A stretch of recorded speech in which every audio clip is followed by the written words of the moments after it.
just love that feeling of going back to that moment.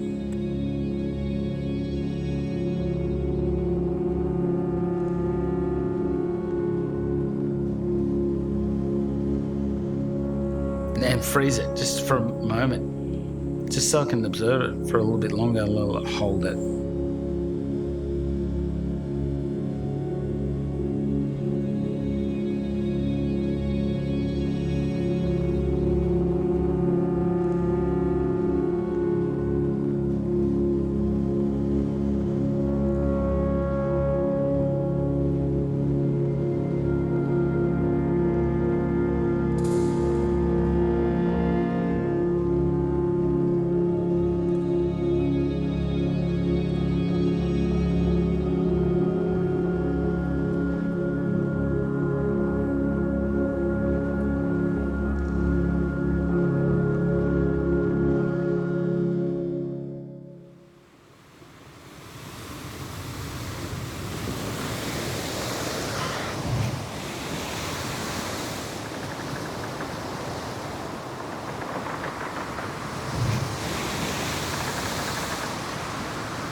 Being 6 years old, I didn't really kind of comprehend all what was going on. I knew my mother was really sick. She had pancreatic cancer. She was dying. And so when she gave me the surfboard, that was the last Christmas. The ocean was sort of there to hold me after my mother passed, via the kind of incredibly kind of mysterious, esoteric, but very strange idea of having a surfboard underneath my feet and a relationship with the ocean.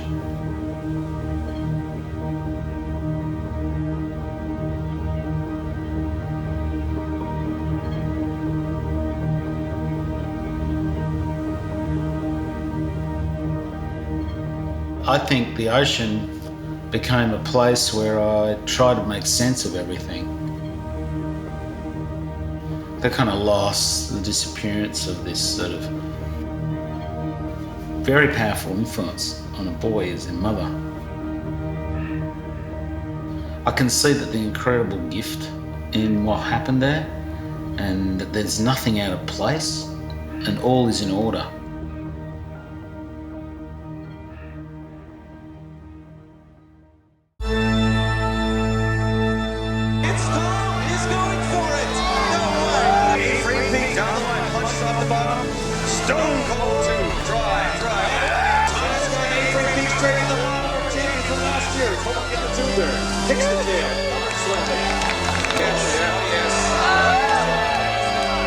It's Tom Carroll, defending champion, is under the tube.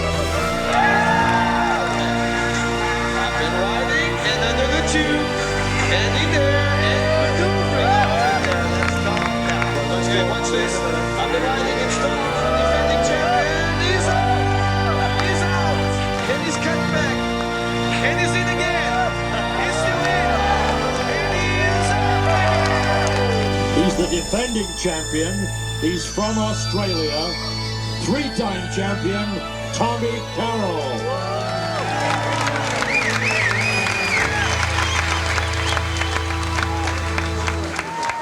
We'll talk to the surfers in a moment.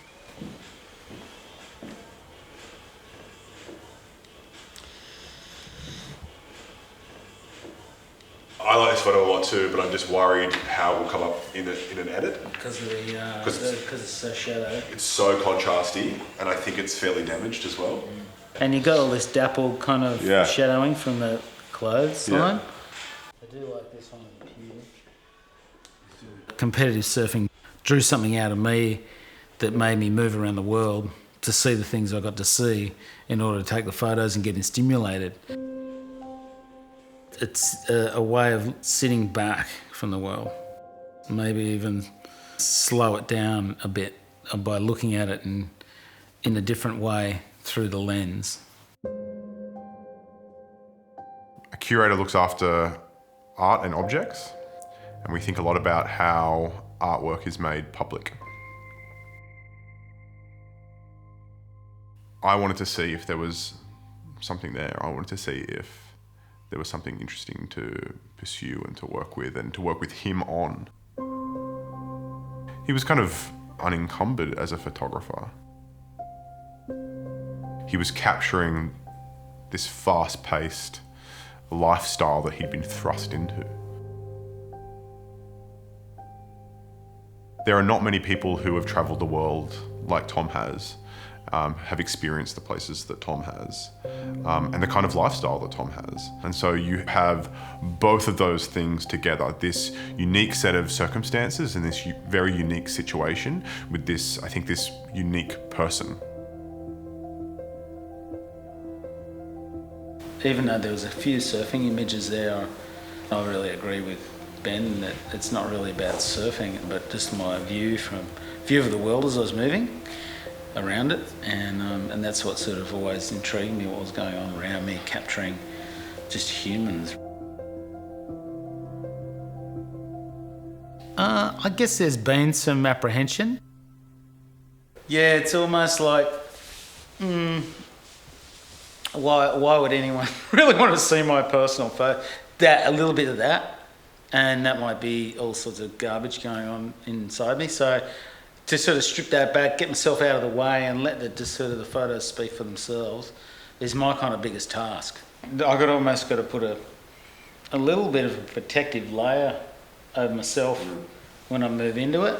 It's like, because otherwise I just get caught up in all the emotional stuff and it can get quite raw. That's a point where I have to get to, I think, is just sort of when you put yourself up and out there with anything, you got to be willing to, it's just like going into a huge surf. You got to be willing to take the pounding. And I guess I got to relate it to one thing that I really know well, and that's it. You got to be willing. Is this what Hollywood's like, Tom?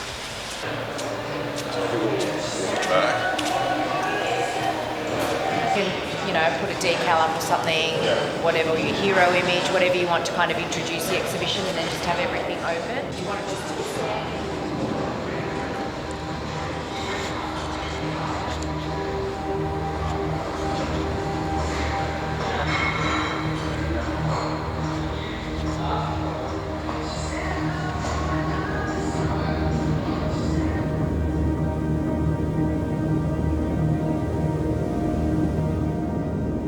Tom Carroll in black is on it. First time, I can almost promise you he'll make it out. There he is. No problem. And check out the chop. There he goes for it.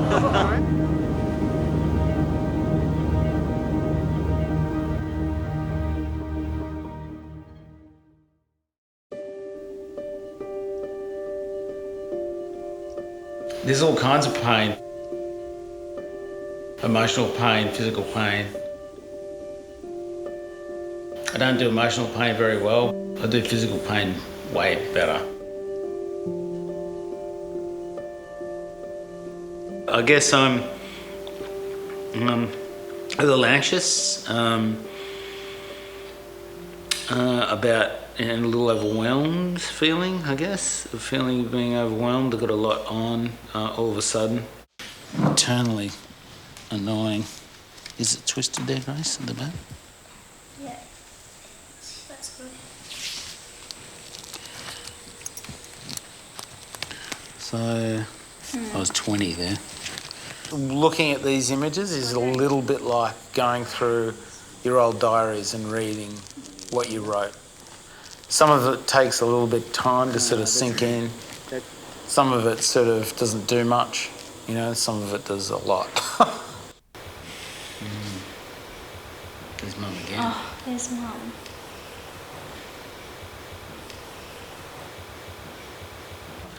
My new shoulder surgery, fresh, 4 days in, and it's just a number of exercises which are very, very small movements of the hand, get circulation.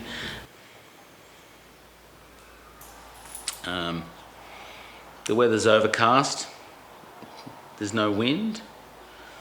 I've had a cockatoo in the house this morning. Better go for a walk down to the beach to have a look at the ocean. I expect to see quite a bit of swell, and might be a little bit jealous of the surfers.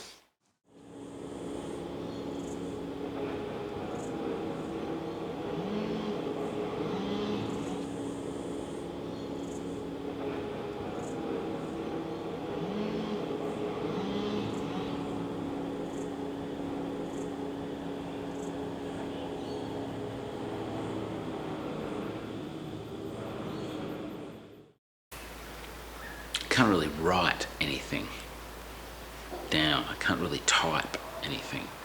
So that's been quite frustrating. I've had to sort of work out really slowly how to use my left hand. So I'm like tap, tap, tap, tap, tap, tap, and then I'm forced to use my right hand because it gets too frustrating. So not much joy at the moment.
My first trip to Hawaii, I was with a bunch of kind of larrikins as a kid, really. I was just a freckly kid. And there was also a photographer who would sort of turn up to our place where we were staying kind of regularly, and I'd get to pick up his camera, and just a natural kind of idea of framing something seemed to be kind of a normal thing for me. And he's living in Hawaii? At the moment he is, yeah. Oh my God, I never thought that would happen. Yeah. I met Tom decades ago, and he used to swipe my film and swipe my batteries, but I got him back. I sold him a couple of real beady cameras. I did it. Yeah. It worked. And he did a good job with them. It's one of those moments where I just grabbed the camera and just shot the crew in Niijima Island. They used to have, the Japanese events used to have like these opening ceremonies where everyone used to have to turn up. Yeah. Right? And that was a part of the deal. And you can see. You got the same reaction of Kern that I always got. Yeah. Oh, he He's doesn't. trying to hide himself. Yeah, he's always trying to hide himself. That's awesome. Yeah, yeah.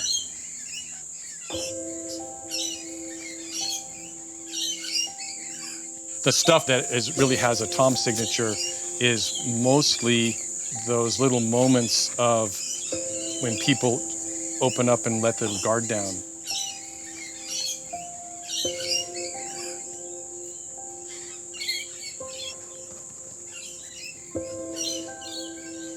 The images that really say so much without saying profoundly anything, or that reflects Tom more so, because he just like, he was there when it happened, you know?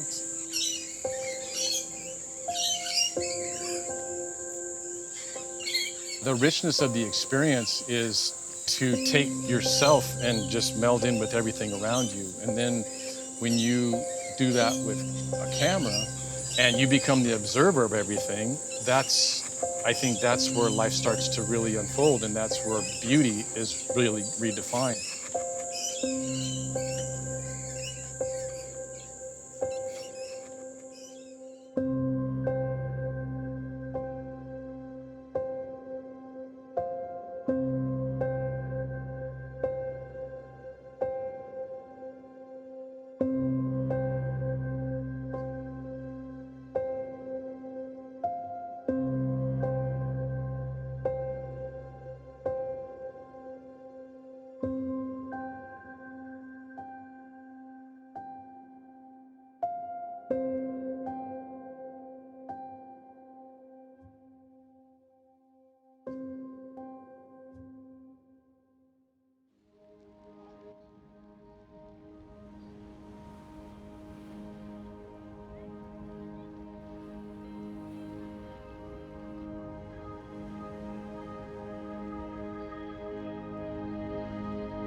You know, I think my body's, shown me that I'm just human.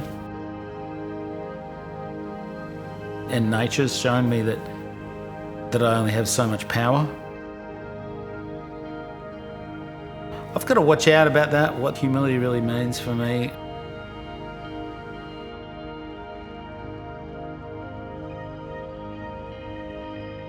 Fame at some level and being well known has all its perks, and I think it's easy for us to get caught up in that idea of who we are around that.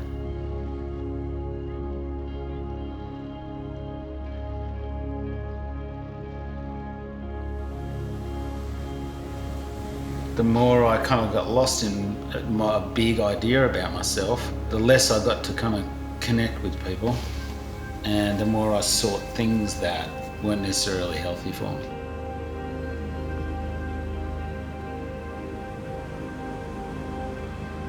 Oh, look, I got caught up in drug addiction. That was definitely, seeking something in order to sort of take care of something inside of me, which was very uncomfortable with the way I was in the world. So, and that's just plain and true. That's what happens. I think that's what happened for me.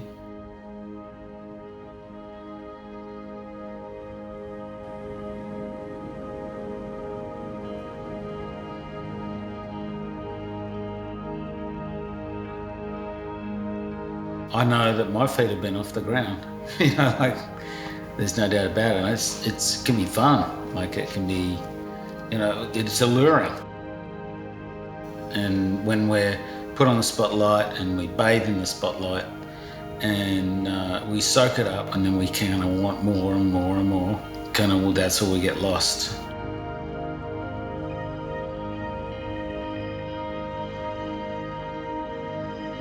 I see no need on impressing anything other than who I really am on the world. I've already tried all many different ways of, throwing the masks up to sort of be this, so I didn't have to show you the real me, and that doesn't work either.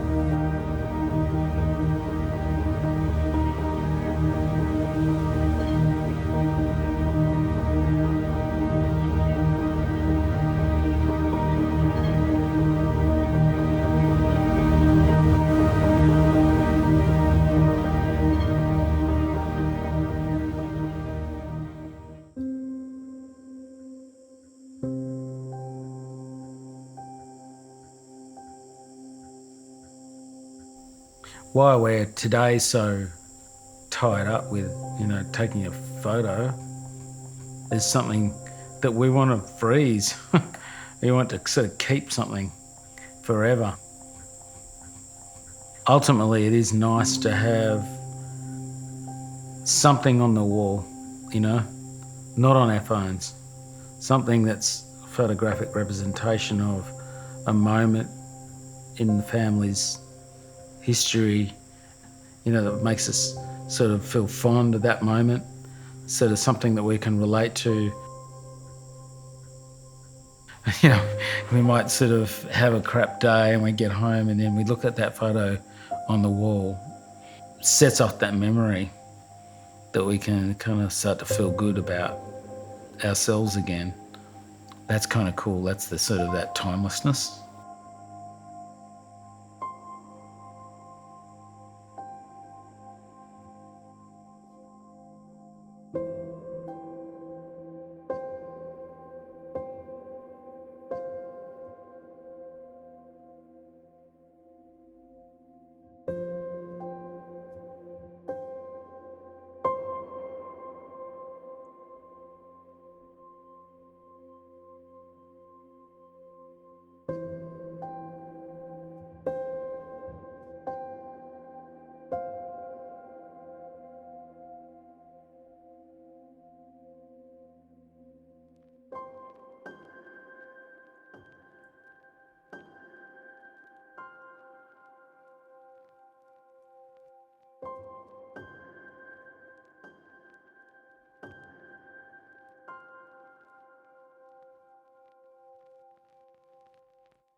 We just love that feeling of going back to that moment. And I'm sure if I become a grandfather, I'll want to stop that moment and freeze it just for a moment, just so I can observe it for a little bit longer, hold it for a little while.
Frangipani. It's for good luck. So, good luck.